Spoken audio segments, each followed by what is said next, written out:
இப்போது புதிய அறிமுகம் ஆச்சி ஹோட்டல் சாம்பார் 50 கிராம் ரூபாய் 20 மட்டுமே.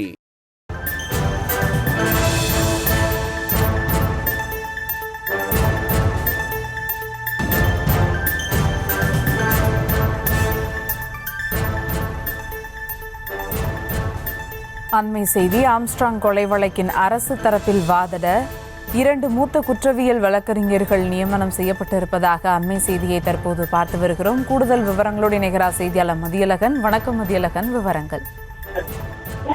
பகுஜன் சமாஜ் கட்சியினுடைய தமிழக தலைவராக இருந்த ஆம்ஸ்ட்ராங் கடந்த ஜூலை மாதம் படுகொலை செய்யப்பட்ட இந்த வழக்கில் நாகேந்திரன், அவரது மகன் அஸ்வத்தம்மன், பொன்னை பாலு உள்ளிட்ட 27 பேர் கைது செய்யப்பட்டு இருக்கிறார்கள். இது தொடர்பான வழக்கு சென்னை முதன்மை அமர்வு நீதிமன்ற நீதிபதி கார்த்திகேயன் முன்பு விசாரணைக்கு வந்தது. அப்பொழுது நாகேந்திரன், அவரின் மகன் அஸ்வத்தம்மன் ஆகியோர் சிறையில் இருந்தவாறு காணொலி மூலம் ஆஜராகினர்.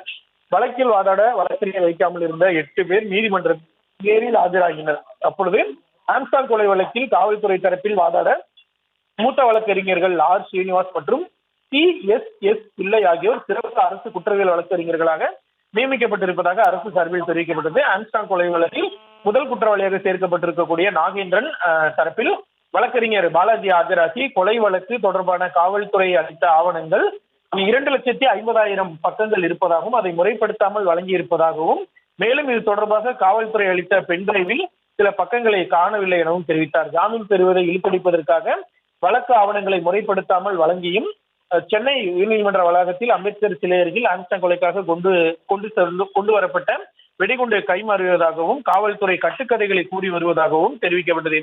இதன் பின் அனைத்து ஆவணங்களையும் முறைப்படுத்தி குற்றம் சாட்டப்பட்டவர்களுக்கு வழங்க காவல்துறைக்கு உத்தரவிட்ட நீதிபதி வழக்கினுடைய விசாரணையை பிப்ரவரி 7ஆம் தேதிக்குள் அனைவரும் வழக்கறிஞரை வைத்துக் கொள்ள வேண்டும் என அறிவுறுத்தினார். அவ்வாறு இல்லாவிட்டால் சட்டப்பணி ஆணைக்குழு மூலம் வழக்கறிஞரை நீதிமன்றம் நியமிக்கும். அதை ஏற்காவிட்டால் வழக்கறிஞர் வைக்காதவர்களை தவிர்த்துவிட்டு வழக்கின் விசாரணை நடத்தப்படும் என தெரிவித்த நீதிபதி வழக்கில் கைது செய்யப்பட்ட 7 பேரின் நீதிமன்ற காவலை பிப்ரவரி 7ஆம் தேதி வரை நீட்டித்து வழக்கையும் அன்றைய தினத்திற்கு ஒத்திவைத்தார்.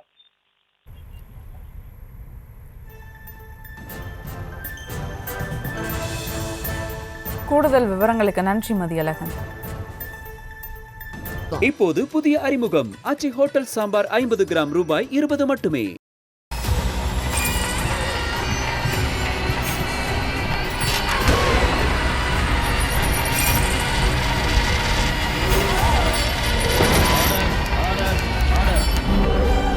நிகழ்தகவு குற்றங்களின் மறுபரிமாணம். நாள்தோறும் இரவு 10 மணிக்கு இணைந்திருங்கள் நமது நியூஸ் தமிழ் தொலைக்காட்சியோடு.